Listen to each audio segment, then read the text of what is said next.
Hello, everyone, and welcome to the webinar today. I'm really glad everybody could join us. So today we're going to be diving into 10 field-tested and proven strategies to build a massively successful company. This is definitely different than most of the teaching I do. In the last couple of weeks, we actually did this about 2 weeks ago, but I had a technical issue where I wasn't able to actually show the slides. So many people emailed in, and I wanted to make sure that we actually got a chance to re-go through this and actually show you the slides so you actually have all of the 10 that we're going to go through today. So again, this is not something I normally do. Usually I'm talking about business credit, I'm talking about financing, I'm talking about offering it as a service, and all my training is related to that. But once a year, I do a private mastermind, and I'm invited to speak at this mastermind. And so I put together a presentation of 10 of the, well, actually it's 20. I do 2 different presentations. There's 20 of the biggest things I've learned in the year before. And I'm going to make sure that you have access to the other 10 that we did last week, as well as these 10. And these are the biggest lessons that I've learned really over the last year as we've really grown by 300%. So we're a really fast growing company, and I'm learning a lot of things along the way that can help even the person that's starting a new business, even the way to expanding, to really save a bunch of time. Now, a lot of these are things I just learned in the last year. These are the biggest lessons I've learned in the last year. Some of these are probably the biggest lessons I've learned over my career that have really become predominant over the last year, been more important than ever. But any way you want to look at it, these are 10 things that can help you dramatically drive a lot of sales, a lot of growth to the business.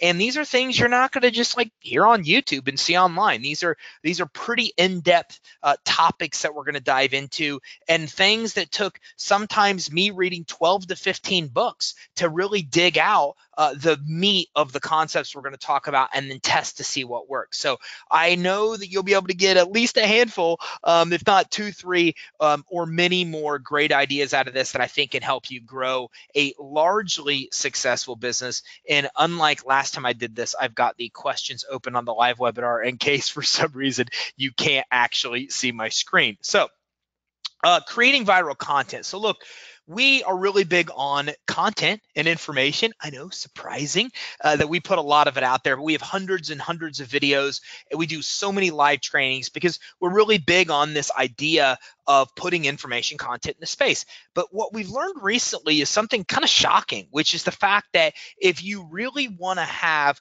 good content, then you need to make it viral worthy. It's not enough to educate, release content and information. The content's got to be really good. It's got to be capable of spreading quickly. So then the question became, is virality something that you could duplicate? Is this something that you could actually at a whim or on a whim at will deploy something into the general world of information, YouTube, wherever it may be, and could you really make it go viral? Well, after looking into this and reading literally every book I could find on this, I went to Kindle, which I don't even have a Kindle. I went to all these other formats to get every single book on virality, poured through all of them to come up and learn that there's actually a formula that makes something viral. And if your content has some of these characteristics, then it has a good potential chance of going viral. And I'll even map out the exact ways to make it happen.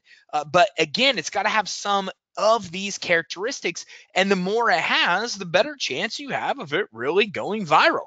So one of those things is it remarkable? You know, when we share something, we typically share something because it makes us look good, and making us look good makes us feel good. It's called social currency. So something, if you think about what you share, you're typically sharing something that's just really, really remarkable, something extraordinary, something that's different than you've ever seen, that's kind of shocking, awe-inspiring per se.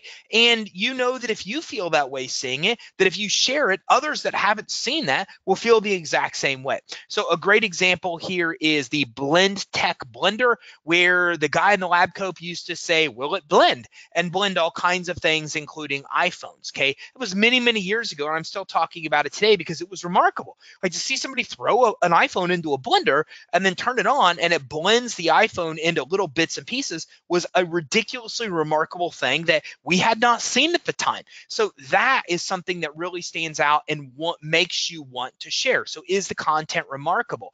Can someone gain currency from sharing it? Again, the main reason anybody shares anything is because of what's called social currency, because it makes you look good. If you look at social or reputation as a form of currency or money, then social currency means you gain more money, you gain more exposure, you gain more positive feedback just by actually sharing the content. So can you gain social currency from sharing it? Does it make you look better because you shared it? And you've had that piece of content probably before on your personal page where you came in, you posted something that was really cool, really different, and everybody said, wow, that's the coolest thing. That's awesome. I love that. That makes you feel really good. That's gaining social currency by sharing it. So I had this happened to me the other day. I went and flew my dream airplane, which is an Icon A5. For those of you who don't know, I'm a private pilot. That's what I do for fun. And I love this. It's an amphibious plane. It lands on water. The thing is one of the coolest planes you'll ever see. And so I got a chance to finally go fly one the other day. And so when I put those pictures and videos up, everybody just went crazy on social because that was so unlike something that most people hadn't seen. Most people had not seen a video of a plane like this landing on the water, taking off, navigating boat wake, and all these other things that this cool plane does. So I kind of gained some social currency from sharing that. But that's not why I do it. I'm not really big on social, but I did gain social currency by sharing it. It makes me look good because a lot of people had never seen that before. So by being exposed to something they'd never seen, I gained social currency. That's exactly what you're trying to do as a business. When you're trying to design content, will somebody look good just because they share your content? If so, then that will be something that can give it the ability to go viral. Okay, can someone compare themselves to others with it? So we like this, and recently we've jumped a lot hot and heavy into quizzes. Quizzes are something we're going to start testing because quizzes are a very effective way of getting leads and getting information. And meaning, if you think about Facebook, what is your spirit animal, right? Or, how do you compare to others? I saw another one. What's your sex number? Okay, what's your sex number for your age compared to other people that are male or female of the same age? So basically, how do you compare to other people? If you think about all these quizzes on Facebook, which are the most popular type of content that places like BuzzFeed and all these other sites out there have, then this is what a lot of these quizzes do. They give you a chance to compare yourself to others. How does your credit score compare to the general population? Business credit reporting agencies use this as well. They have a comparison score that shows how your business compares to other people in your industry because we're curious about that. We want to see how we measure up. We want to see how we compare to others. So things like quizzes that compare your information against other people's, again, is a very, very, very popular form of content. This comparing ourselves to others is something that's highly desired in a lot of people. Is it exclusive? So again, recently we just had a big Build-A-Bear debacle where Build-A-Bear came out and they gave you the ability for $5 to get one of their bears. Well, Build-A-Bears are pretty expensive, so they didn't really pay any money in advertising and marketing it. But when they put that out on social, it went viral. It went viral because it's exclusive. It's something extremely rare. And because it's rare, all the moms are out there going, oh my gosh, you look at this. And they're sharing it wildly. And then other moms are sharing it because it was something exclusive. It was a limited time. It was a really rare offer. So again, is it exclusive? Is it something really rare that just by sharing it with others, you gain social currency because it's something that most people don't know about? It's exclusive. It's rare. Is there a trigger that makes you think of it? So when it comes to virality, a great example is KitKat. KitKat's had a great marketing campaign with their little song and jingle for quite some time, but it started to die off. So somebody on their team put together a concept of KitKat and coffee, and the idea behind this was that, It was to associate drinking coffee in the morning and how good it is to have a Kit Kat with that coffee. So what they basically did was created a trigger, drinking coffee, that's very common in everyday life, that makes you then think of the actual item. In this case, it was a Kit Kat bar. So for example, we're really working on a lot of this in the business credit financing space. So we're working on the idea that, hey, look, why would you even think of going in to get a business loan if you don't know what your business credit score is? If you don't know how lendable and fundable your business truly is, it might not make sense. So again, what we're doing is establishing a trigger that whenever you think about getting a loan, that you automatically think about getting your business credit scores, as you should get your business credit scores before you get a loan. So that's setting up a trigger, deciding that we want to have the trigger, the idea of the thought of you getting a loan, associated with the actual product, which in this case is getting copies of your business credit report. So is it a trigger? And if it is, you also need to make sure that you're building in a trigger that's common in everyday to-day life. Okay, it's not something that rarely they're going to think of. A lot of business owners think about getting money, so associating business credit reports with the idea of before you get money or think about getting money, you do that, is common. Coffee is common, right? People do that every morning. So you've got to associate that trigger with something common in everyday life. Does talking about it help others, like through education? So this is what we do. We do a lot of information out there through education. We teach people. Okay, so if you're putting something out there that really provides education, it teaches somebody something they didn't know, then that gives you a good chance of it getting shared as well, because they gain social currency by sharing it with others that could then benefit from that training. So is it educational? Does it help? Does talking about it help others? Like if I go to other business owners and goes, hey man, you know how to build business credit? And they say, no. I'm like, you should check out this video on how to build business credit. I just got this. I knew nothing about it till I saw the video. Then I gained social currency because I just helped another business owner understand a concept that they didn't before know. So this is what you get from providing education. Is it being spoken about in the form of a story? So again, when we look back at caveman days, they drew pictures to tell stories for a reason. And when we look at a lot of the things, if we look at a lot of the teachings that have been passed down to us, the teachings that have been passed down from generations and generations and generations ago that we remember are all told to us in the form of a story. The bottom line is people remember the details of stories significantly more than they think about stats and any other kind of facts you're going to give them. So if you wrap up what you're doing in the form of a story, you got a pretty good chance of having something, an increased probability of something going viral.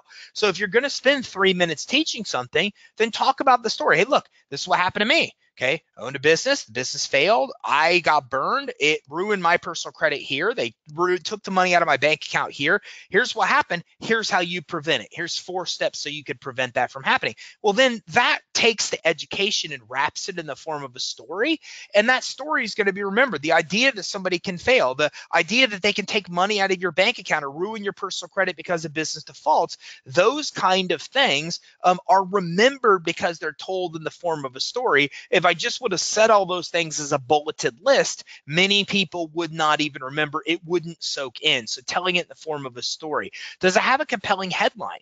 So again, the way that it really should work is this. When you're posting, especially on social, the very first thing they're going to see is your image. It's an image, a video, whatever that is, if it's there. The next thing, and that's going to be what stops them for a brief second, if even a second. Then they're going to look at your headline. Your headline is what brings them into the content. And then from the content, you hope that your content is then enough to keep them, the story, whatever it is that you're telling. So again, what this really comes down to is, does it have a compelling headline? The compelling headline is what pulls them in and gets people to actually want to read on.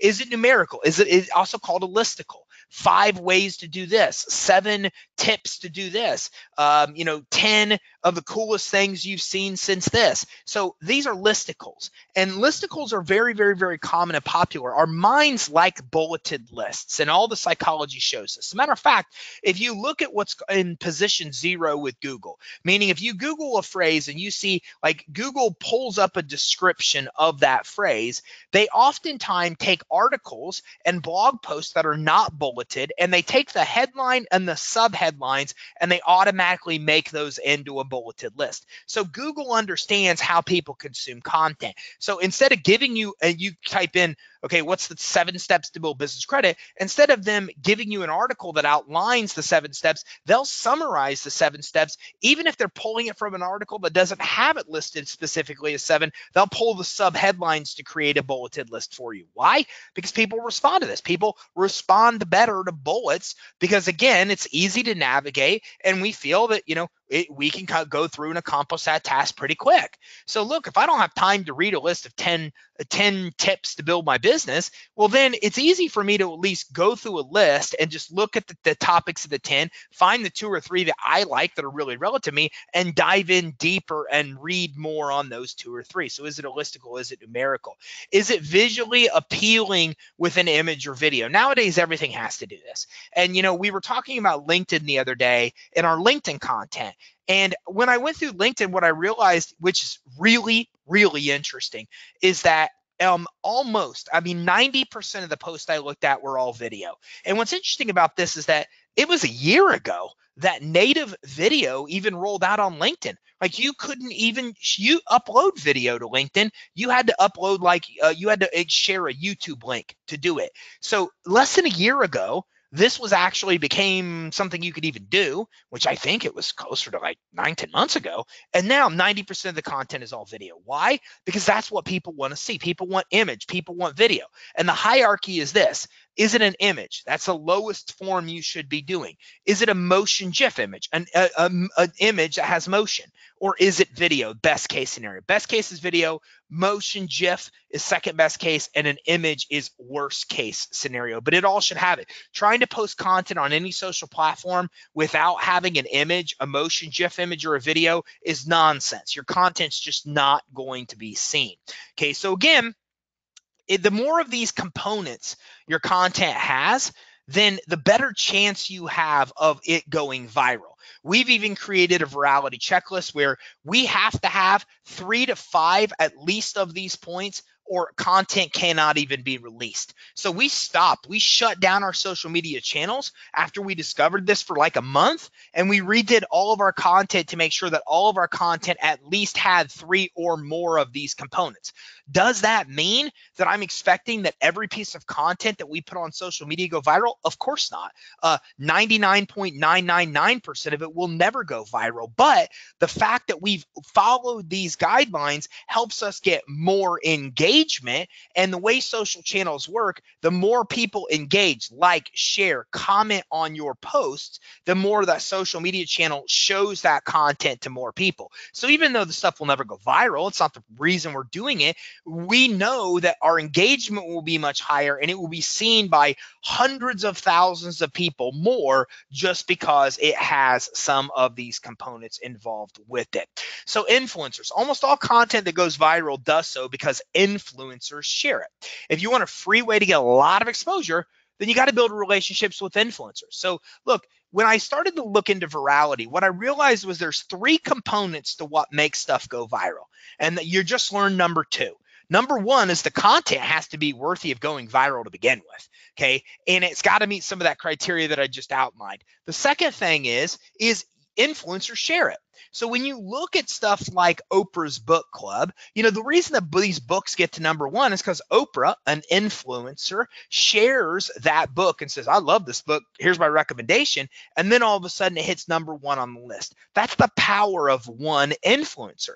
And what's interesting is when you look at the history of the most viral content that's ever been out there, you see this. When you really track of daily shares on Twitter, you can see that when an influencer shares that, all of a sudden the reach of that content is through the roof.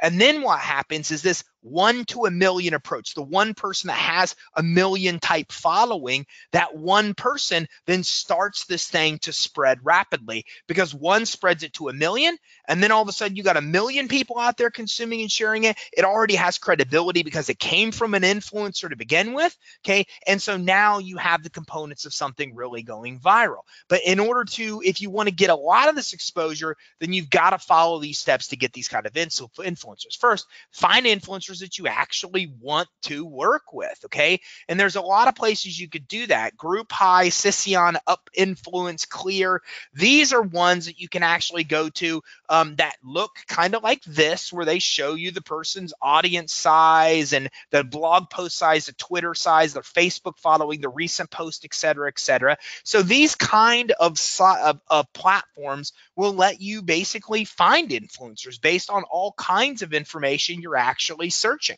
Okay, so these are great ways to actually go through and find the influencer. So what is an influencer? Well, you could define that a bunch of different ways, but really an influencer to me is somebody that has a following of people out there, period. You know, it could be somebody that's a local celebrity. It could be somebody that's an athlete, a movie star, a TV star, but it can also be authorities that are in authorities within certain spaces, right? So I think you could consider like a lot of what I do as an influencer, right? I put a lot of information out when it comes to the business credit industry. I believe myself to be an influencer in that industry. One of my really good friends, Derek Harper, is an influencer in the consumer credit repair industry. He helps companies get into the business of helping people fix their credit, and he's a big influencer in that space. He's nobody you're going to know if you're not in that space. You're never going to see him walking down the road and people stopping him, doing selfies and doing autographs, but he has a massive following online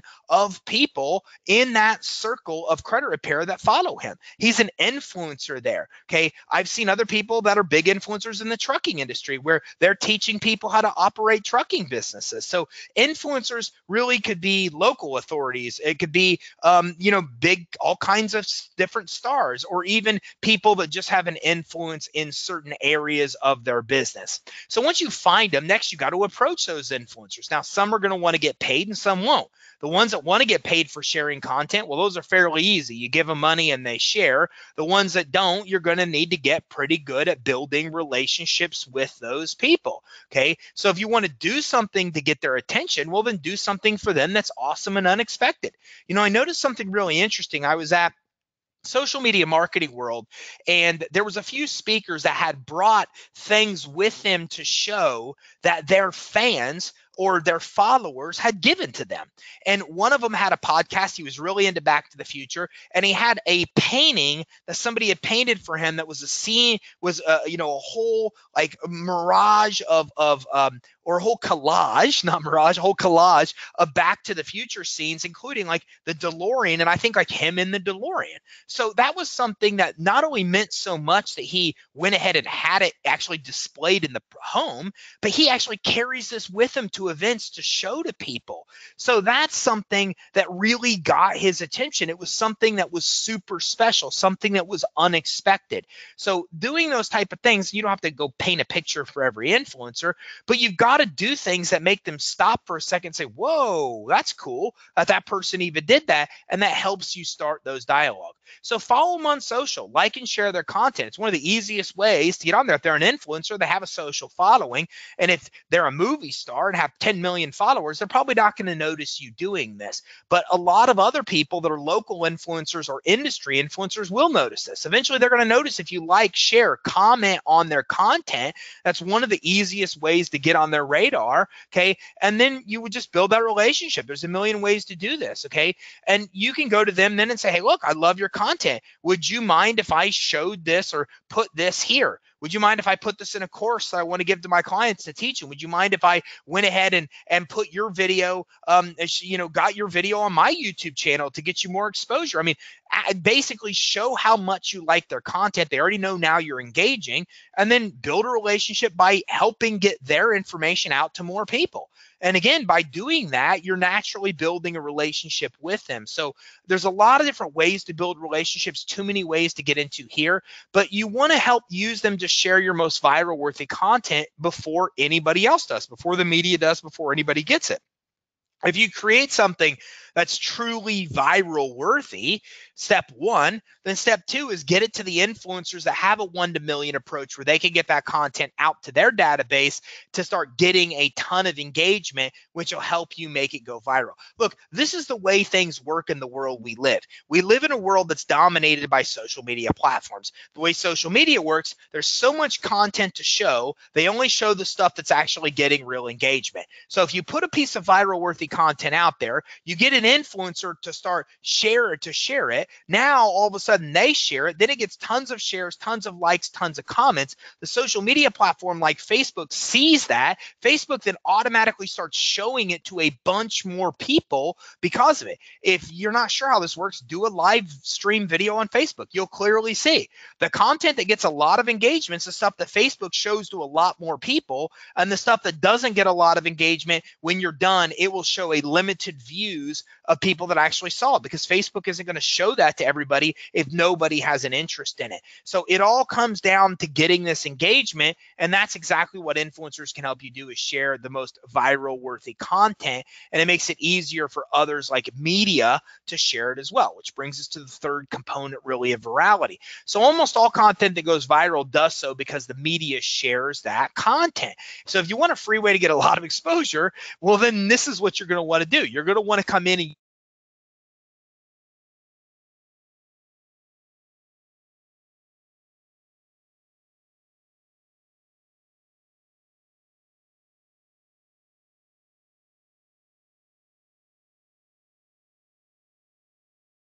get engagement. They use the engagement to then take it to media sources, and media sources then start sharing it because it already has engagement. Keep in mind, media's changed dramatically. Right now, media is really going after page views. That's how they sell advertisement. The more people that reach that article and read that, or reach that page, the more advertisers they can actually put on there, the more they can sell the advertisement for. It all comes down to page views. Well, if a news media source sees a piece of content has massive engagement online and it has those components of virality, you've done their job for them. You just produced a piece of content that they could talk about in an article on their blog, and then they know that it already is going to get a ton of exposure because it already has gotten a ton of exposure. So you're teeing it up for media. They want to share the stuff because they need the page views, and if you already have a piece of content that goes viral, well, then they want in on that program. So write viral content. Number one, okay? So that's the very first thing we talked about. Share it with low-level bloggers. Share it with influencers. Next, go with low-level bloggers. These are basically your local media stations. And then next, they typically share it with the middle-level bloggers. So what happens is places like the Huffington Post are looking at places like the Cincinnati Enquirer on the local level, and they're using those local level sources to then highlight, and then it goes up to the top level sources. This is CNN, this is Fox, these are the big national news stations that we're used to. So again, if you really want something to go viral, you create the content that's viral worthy. You second, get it to influencers that get you a ton of engagement. Then you use the engagement to get media with their 1 to million exposure to also share it. And before you know it, you have a multitude of influencers and media sources sharing it. It's getting tremendous amounts of engagement, and you have something that goes viral. So that really is the 3-step framework. So one way to get a lot of different prospects that your competitors can or won't do, well, then you have to start thinking of long-term strategy. So I learned this many years ago accidentally by creating a YouTube channel. And what happened was, at the time, we just did a lot of webinars. And I said, well, why don't I just put these webinars like on YouTube? And so I put them on YouTube, and I never paid attention. And about a year later, I was speaking on stage. I was talking about something about YouTube, and I pulled up the YouTube channel. And I remember still being completely stunned on stage because it was the first time I realized we had like almost 1,000 subscribers. We had no cover art. We had no playlists. We had not even built a YouTube channel. All we ever did was just put our webinars on there. And it made me realize for the first time that you have to develop these long-term strategies on top of short-term. Everybody's looking for direct response. Everybody's looking to advertise and make $1 immediately. But the people that are willing to do things like podcasts and YouTube, constantly putting up content, well, then that is the long play. That's doing stuff that other people just are not going to do. Yes, it takes more time to do the this kind of stuff, but you gain something unique that gives you a massive competitive advantage when you do these things, okay? And an example of this is what we just talked about, writing the viral worthy content, accumulating a list of influencers to promote it. Once they're sharing it, bring low-level bloggers on board and make sure the content gets pushed up the media chain to the mid-level and high-level media sources, okay? So again, there's a million examples of this. A podcast is one of the most common because most people screw this up. People create a podcast, they look at their first 1, 2, 3, 4, 5 episodes, and they realize they're not getting downloads, and they just stop doing the podcast. When I started our podcast, I didn't even look at the results for 9 months. We were doing podcast episodes and just putting them up because we knew it was the right thing to do. And we kept doing it for months and months and months.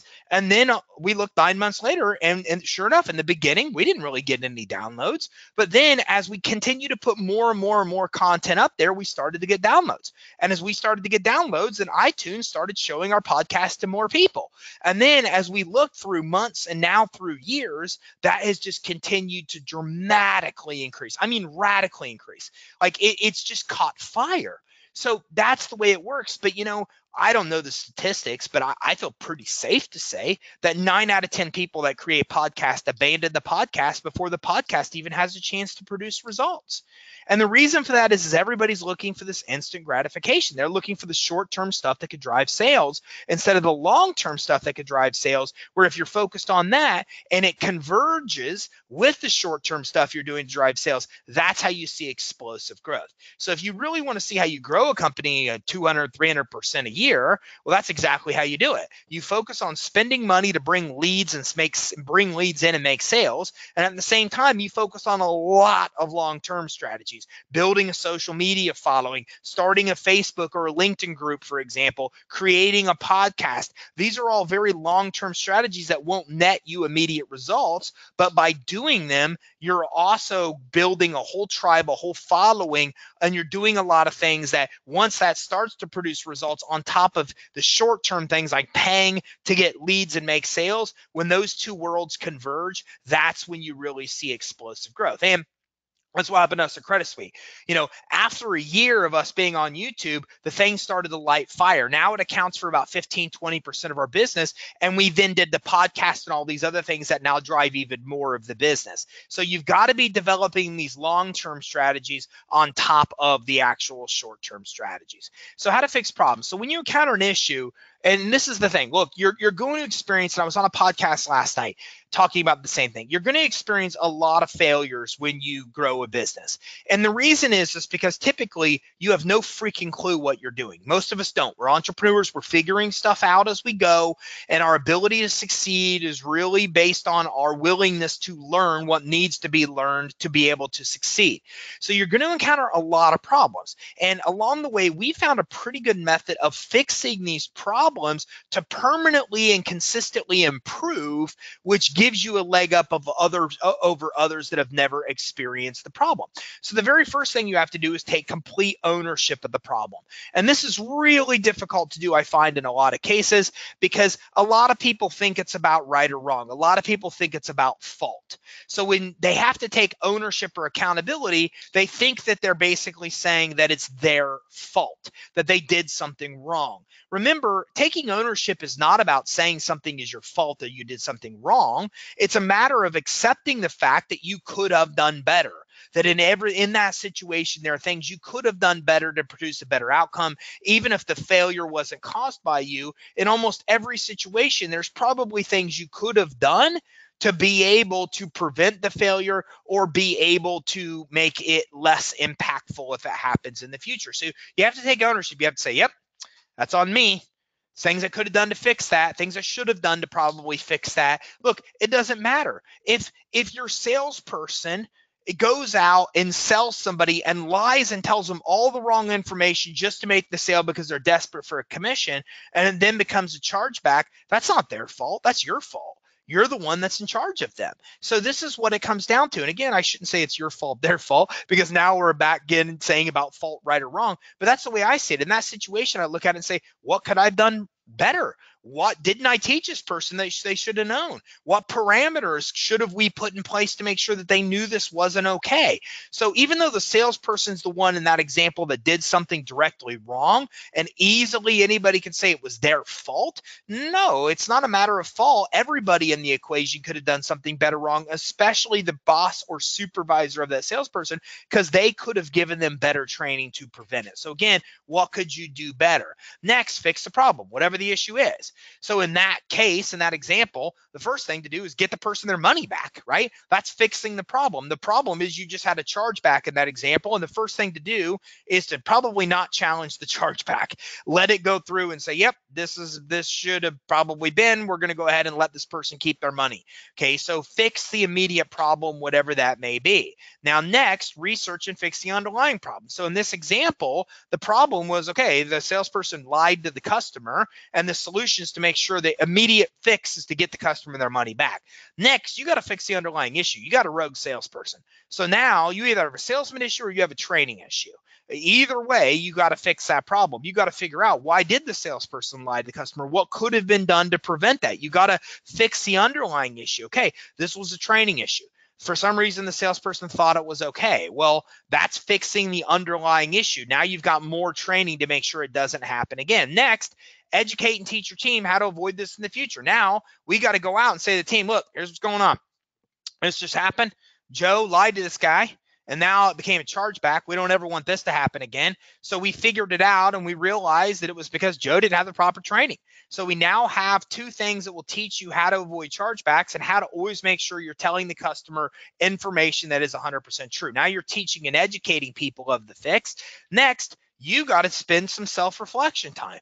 What signs did you miss that caused the problem? More than likely, your salesman, Joe, didn't just lie to this person and take their money. More than likely, this has been going on. And there's probably signs that you clearly missed about it. And if you really are honest with yourself and think about other indicators there was some complaints last week about Joe that I didn't even really look into. So the more you start thinking about signs you could have missed that actually give you a pretty good idea that that was to come, the easier it is to start recognizing these signs and start preemptively and acting on them when you first indicators of trouble come up, before there actually is a blow up and a problem. This is one of the most valuable lessons I've learned over the last 12 months. Here's how it worked. I used to realize, I'm like, wow, like crap really has to go bad for good stuff to happen. That's what I said. I think all last year, I'm like, I've realized that, good stuff is on the tail end of bad stuff. When crap hits the fan and your back is against the wall is when the good stuff comes into play. I don't know why, but that's what happens. Emergency happens. My back is against the wall as an entrepreneur. And then I do a bunch of cool stuff to fix the emergency, and it makes me better after that. Well, then I started to ask the question. I said, do you have to have the emergency to learn the lesson? And that was my whole thought last year. Do you really have to have the emergency to learn the lesson? Does your back really have to be against the wall? And so then as I started to dive into these problems, what I realized was that in a large part, the problems had plenty of indicators that there was going to be an issue before the problem ever occurred. And if you become more aware of the potential of these signs that are there, then the more you can say, whoa, is that a sign of something? What should I be learning from this experience right now at this point in time? And the better you are to then take that and preemptively take action before a problem even comes in. Next, build in KPIs to monitor, make sure the problem doesn't happen again. Build in key performance indicators to make sure that the problem does not happen again. So for example, in this case, maybe you put together a way of tracking how many complaints Joe has. That's going to be a pretty good indicator. If Joe's out there lying to people, then he's going to have large chargeback percentage, and he's also going to have complaints. So maybe now you put together a way to measure his complaints and chargebacks to make sure the problem doesn't happen again. In all fairness, you should probably at this point do this for all of your salesperson people to now develop an indicator that there are problems ahead. If you start to see chargebacks climb, if you start to see unhappy customers climb, you know you have a problem that needs to be addressed. You got to put something in place to make sure that you're monitoring that. So delegation and monitoring. Obviously, delegation is important. Look, here's the course that business owners go through. One, they build a business, and they typically have very limited to no money to do so. So they do have time, And at that point, they start dedicating their time to do almost everything that needs to be done in the business because they don't have a lot of money to do it. Then what happens is they quickly run out of time. As the business grows, their time goes away. Now they're producing some money and they have no time. And then you're in a bad rut where then all of a sudden you think, the business owner, that you're the only one that could do that task or nobody could do it better. And now you're in a rut because now you're doing all the work. You don't think anybody else could do it equal to what you're doing. And so you're stuck. You can't grow because your time is being occupied working in the business and running the business instead of working on the business. So obviously delegation is important. When you delegate, there's a lot of things you need to do though. You need to delegate the task by teaching people how to do that task. So what I've learned along the way is to video what I'm doing. There are services like Loom, Loom, that is free that records your screen.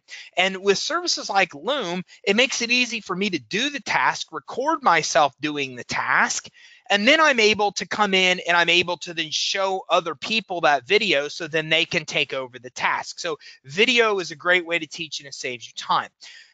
Make sure the delegee takes complete ownership. Maybe make sure they acknowledge that it's now their task, that they are now responsible for handling that task. You need to make sure that the instructions are in a wiki for others to access.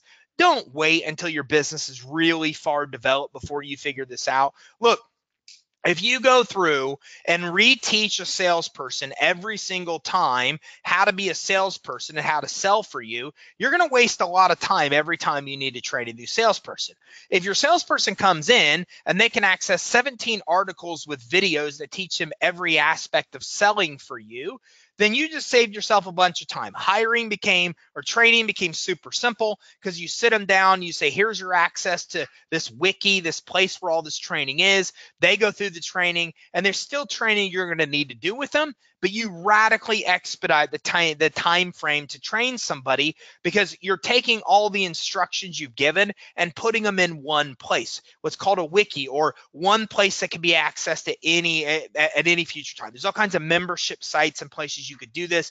We use Zendesk Guides, which makes no sense for you unless you use Zendesk. But again, create a wiki, create instructions for other people to access that you can fine tune from time to time that make onboarding and training easier. And then set up KPIs, key performance indicators, to monitor that task is getting done.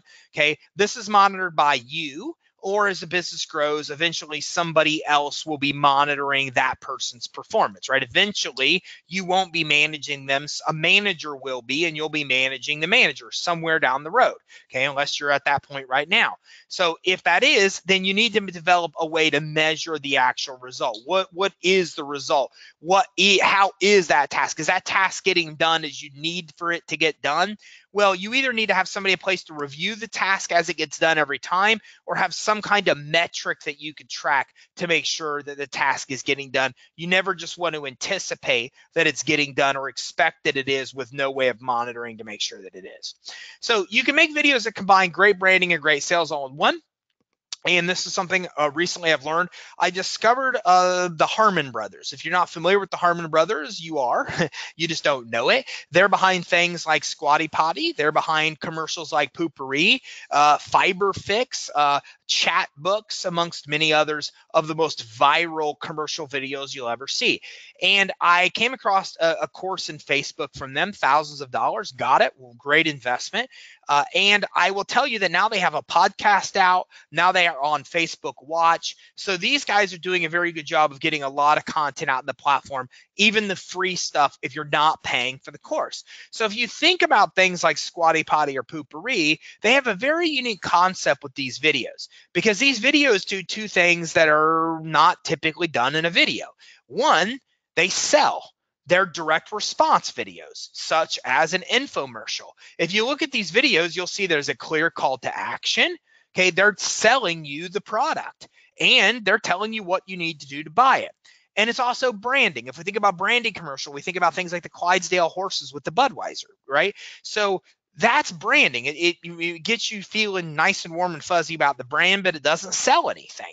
Well, look, most small business owners can't afford to just do branding stuff that doesn't sell anything, but something like this does both. It brands. So if you think about Squatty Potty, you probably didn't even know what Squatty Potty or Poo-Pourri were until you saw their commercials. Now you understand exactly what the company does, what the product does, and you also know everything you need to know to buy it. So it combines great branding and great sales all in one. So in order for this to work per the Harmon Brothers course, which I highly recommend if you want to pay for it, if you don't, at least check out their podcast, which is When Ice Cream Hits the Fan. And then they also have a Facebook Watch program that I think might be under the same name. So the concept has to be surprising but fitting. So if we think about this, if we think about Poo-Pourri, for example, well, this started the commercial with a British woman sitting on the with a dress sitting on the toilet in what appears to be like a work environment. So it was surprising because we're not used to seeing a toilet stall bust open and a British woman talking with all these awesome adjectives about the poop she just took. But it's fitting because what she's experiencing with, doing that at work where it smells is obviously fitting to the product because that's what the product actually solves. It's surprising, it shocks you and makes you for a second pay attention to what's going on, and it's also fitting. Now your script will have a hook, and that is the hook. The hook in that example was the toilet stall door flies open and there's a British woman sitting on the toilet talking about how she just pooped. That's definitely a hook. It pulls you in. Okay, next, you got to establish the problem. In that same example, she goes on and talks about how inconvenient it is that whenever she has to go to the restroom at a friend's house or somebody that she's dating or at work, about how she stinks up the place. So she establishes the problem. Next, she states the solution, Poo-Pourri. She explains it with a diagram. She sprays the film. She sprays it on the film of the toilet, and then you see all these fresh scents come up and all the bad scents trapped in based on her visual that she's holding in her hand. She states what the solution is, explains it. Okay. Next, you have to have a call to action. Here's what you want to do. Here's the problem. Here's the solution. Here's what you want to do next. You want to go to poopourri.com and buy a bottle for yourself today. Get one free, whatever it may be. Next, establish credibility in dealing with doubts. Now you have to come in and deal with objections. In Poo-Pourri, she says, yes, this is a real product. And yes, it really does work. So what she's looking at is they know a real objection, or people going to be watching this going, is this a joke? Like, is this a parody? Is this a joke of some sort? Or is this a real product? They know that's an objection. So she starts getting in and overcoming those doubts and objection. Then there's another call to action. Then there's an outro. Whatever happens the first 5-10 seconds, the last 5-10 seconds commercial, that just gives you a chance to actually click. So if we look at Poo-Pourri, I can't think about Squatty Potties, but if we look at Squatty Potties, the kids are eating unicorn ice cream, unicorn poop, which has now become ice cream, and then the main character is giving them toilet paper to wipe off their faces. So a little funny while they're actually waiting for people to take action so they can click. So look, Harmon Brothers podcast, Harmon Brothers Facebook Watch, I've seen all their episodes are starting to explain part of this. Their course is worth the money if you really want to get into viral video. But if not, then their training along with what I just taught you gives you enough for you to understand that concept. So joint venture relationships are very powerful for us at Credit Suite. Something we discovered about a year ago. We had one of our salesmen at the time, who became our sales manager, used to work for an outfit where all they did was teach speakers how to speak, called Speaking Empire. Really good organization down here in Tampa, Florida. And in doing so, he realized that joint venture relationships are very powerful. We did a relationship with the joint venture, and we made a lot of sales, like 6 figures in sales, doing 1 hour and a half webinar for somebody else's database. And so it really showed the power of what this can do for you. So in order to do it, you really want to create a webinar potentially that provides education while pitching your services at the end. So you basically, and if you look at our webinar, we explain what business credit is. We talk about the benefits of how it works. We give all kinds of real examples of ordinary people that are getting it. Then we get into the actual steps, and we actually show real results every step of the way. Then we get in and we actually show our solution. We show our product. Then at the end, we give people a chance to buy and get some bonuses and a discount. So that's very typical. So, I mean, we're explaining what business credit is, how it works, the benefits, why you should care, why you want it, don't think you can get it. We overcome those doubts and objections by showing you all kinds of people that have. We map out the steps, then we give you a chance to work with us to be able to do that. Next, you want to test that with your own database. Before we ever did a webinar for a joint venture, we'd already done these for our database. We already knew that they worked before we did it for anybody else's. Next, you want to form JV relationships with companies who share your customer type, who maybe doesn't have your product but has your audience. So we deal with entrepreneurs. We try to deal with established businesses that are looking for capital. So there's plenty of people that deal with established businesses, right? Like accountants. So it's easy for us to go and partner with an accountant and then have them send it to their database, and then it gives their database, their audience, a chance to learn the content in the webinar and buy. Okay, so they promote the webinar to their database, usually through email. Okay, and we pay them an affiliate commission upon enrollment. They can't lose because our product sells like gangbusters. And so I saw, for example, our first affiliate commission was over $9,000 to the affiliate. So think of it like this. This person literally sent 4 emails to their database, and the first check they got was $9,000 for that. Now, they will get subsequent and future checks from that because they have a lot of people that pay with payments and will enroll at later points in time. So they gain benefit after benefit after benefit, because first of all, their audience just learned everything there is to learn about business credit. And we make sure our webinars are not big pitch webinars. 85% of our webinars all about teaching and 15% selling. And the people are not upset at all about getting sold, because even if they don't buy, they just got a lot of free information that they did not know. So again, you have to make sure that you have a good presentation that mostly helps educate and teach and not pitch. And if you've done so, then they have a very happy database, because their database, the people of their database, just learned a bunch of stuff they didn't already know. They win because they just made a ton of money for very little work for sending out 4 emails. Okay. Matter of fact, we just had a problem with the joint venture webinar that never went through. The guy never sent the emails. You know why? He took off the month. Yeah. He decided to take off October at the last minute. But when you're a marketer doing these, you could do that all day. If you build a database and then are putting offers to that database that are making this kind of money without you doing any other work, well, that's what these joint ventures have the ability to do.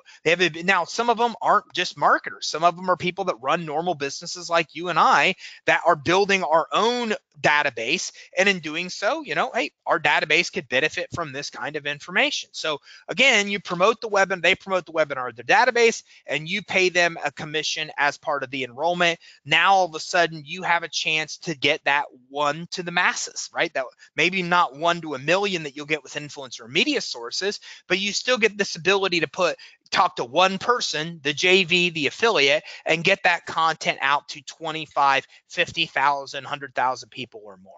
So creating your own groups. We talked about this briefly. Having your own group on Facebook and LinkedIn gives your prospects a place to go to talk and learn from you and from their peers. You need to do this immediately. First, why? Because this is becoming huge right now. Facebook is blowing up groups because they want to do a lot with groups. I think they want to some which way or form run advertising to groups. And the indicators early are that that's what they're planning on doing. They're already letting us pixel the people in groups, which is brand new. So they're now going from where I've said they will go, which is letting you somehow run ads to people in groups, to they've already taken a first step. They're now letting us pixel people in groups so we can run ads to them. Not in the group, but we can run ads on Facebook using the pixel, those people that we pixeled. LinkedIn was bought by Microsoft last year. They are right now, as we speak, redoing groups. They are redoing groups. They're making it more accessible. And so what I found is that when you're an early adopter to anything these guys want you to do, you get rewarded. When you're the ones that create in the groups before Facebook starts pushing you to create groups, when you're the one that has the LinkedIn group before everybody has a LinkedIn group, then you kind of get grandfathered in, and they give you a lot of natural exposure because you were there first. Okay, you need to first create the group, and then you're going to have to start posting good content. When you create a group to begin with, nobody's going to be in there. So you're going to have to be the one that puts information in there and then starts conversations. No, this is not a place to dump all your videos and crap. Nobody wants that stuff. I know, I've learned the hard way. What they want is conversations. Groups are conversations. It's not about you posting all kinds of training. We have a very successful group and we post no training in it because nobody likes our training posts. They want to converse. They want to talk to their peers. So invite others to your group. You have to go through your other social channels, your email database, wherever you can get people and put a message out there to get them into the group. You have to do that. Facebook and LinkedIn, or Facebook and LinkedIn, have to start seeing people in the group, and then you hopefully are commenting and getting engagement, and you have to monitor the group post and reward those who post. Okay, so at some point you're going to have to step out as being the primary poster, and then you're going to have people that naturally excel as the main people in the group that are posting a lot. You want to reward those people, acknowledge them publicly, do cool things for them, because if you do that, that makes them want to engage with the group more, and then they're basically really providing a lot of the ongoing information and starting conversations and replying, so you can kind of step back from that role. Okay, seems easy, but none of this crap works for about a year. Realistically, this is a long-term play. Okay, we had our Facebook group for probably a year and a half before we started to figure it out and actually get some of these results. And during that year and a half, we were dedicated towards figuring out what could make this work to get us a ton of exposure. Here's the result. Okay, so we have, this was, I don't know, a month and a half ago. You could see that our new members is down when I took this, and so was our post engagement, etc. But you see what's going on. We basically have almost 17,000 people in our group. Okay, that's how many members. But look at the engagement. Nearly 15,000 engagements in the last 28 days. That means in less than a month's time, there are 15,000 posts, comments, and likes in our group. So is it cool? Is it nice to have 17,000 people in a group talking about how to build business credit when we're a company that teaches people how to build business credit? Yeah, pretty freaking cool. Did not come easy, but now it just organically takes place. We could not touch this group and it will organically grow because so many people are engaging, and Facebook is seeing the engagement that I imagine if you even type in business credit, the group would be one of the first things that you would see as a result in Facebook because the engagement is so high. Now we start to ask these people, do you want to opt in? Do you want us to send you information? About 500 a month say yes. So to give you an idea, that 500 people would cost us $1,500 typically on Facebook to get. So we get 500 leads for free, saves us $1,500 as a result, and we manage a huge group. Now we can pixel and run ads, et cetera, et cetera. So again, having groups is such a great way to start building a good following and a tribe.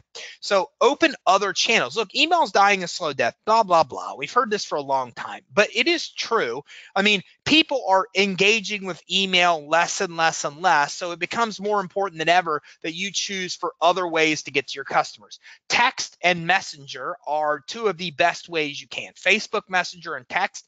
Facebook Messenger you need to get on because, again, I think they will eventually run ads of some sort in Messenger. And text, SMS text messaging are two great ways you could build lists outside of your email list. Okay, email open rates are 21%. I just did this research. 98% of text messages are opened and read within 2 minutes. 78 to 90% of Facebook messengers are opened as well. Look, the stats show about 21% open rates on email and 80 to 90% plus open rates on Messenger and text. Bottom line is that you get 4 to 5 times as many opens on Messenger and text than you do through email. Now, you're not going to treat them the same. You're not going to take all your email content and start putting into text Messenger or Facebook Messenger and text. But if you use this responsibly and wise, you can use these other channels to get information out there without being annoying.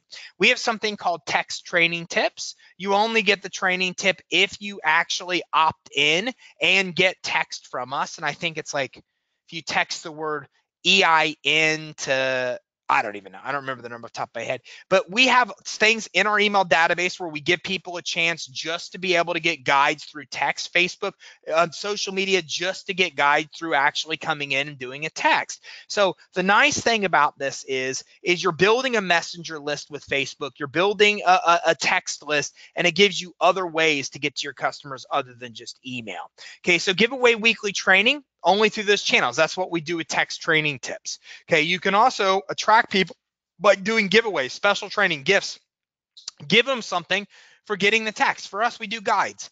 We have special guides and lead magnets like that we only give away if you text. So then that way you have to text to get those guides. Promote these in your other channels, including email. Use ManyChat, and that's a great service to create automation that attracts new options on Facebook.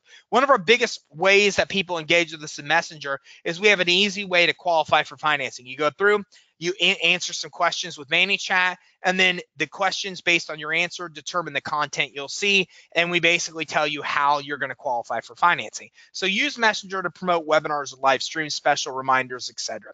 So resources that can help you here. Here's HarmonBrothersUniversity.com. That's the Harmon Brothers course I told you about, creating viral videos.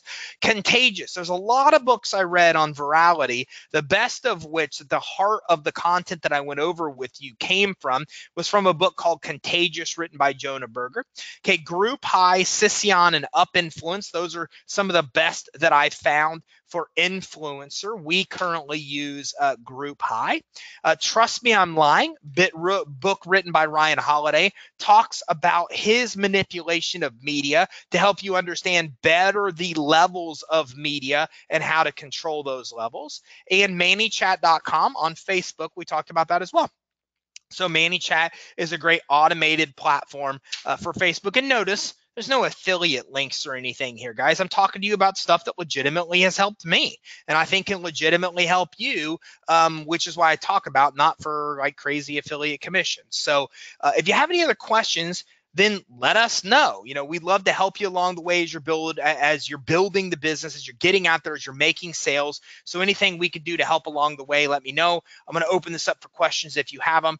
And again, I appreciate you tuning in. This is a different hour than it typically is with me, but I feel that if you're listening to and actually going to take action on even a few of these concepts, it can make a really big difference in your business. Warren Buffett has one of the best quotes out there, that it's good to learn from your mistakes. It's even better to learn from other people's mistakes. What I just told you was a bunch of tips from a lot of really significant mistakes that I've made along the way, and things that I think can help you avoid those mistakes. But again, it only will make an impact on your business if you take action. So I hope that's something you're willing to do. Any questions, anything we can do here at Credit Suite to help you along the way, please reach out to us and let us know. Thanks, everybody. Have a great day.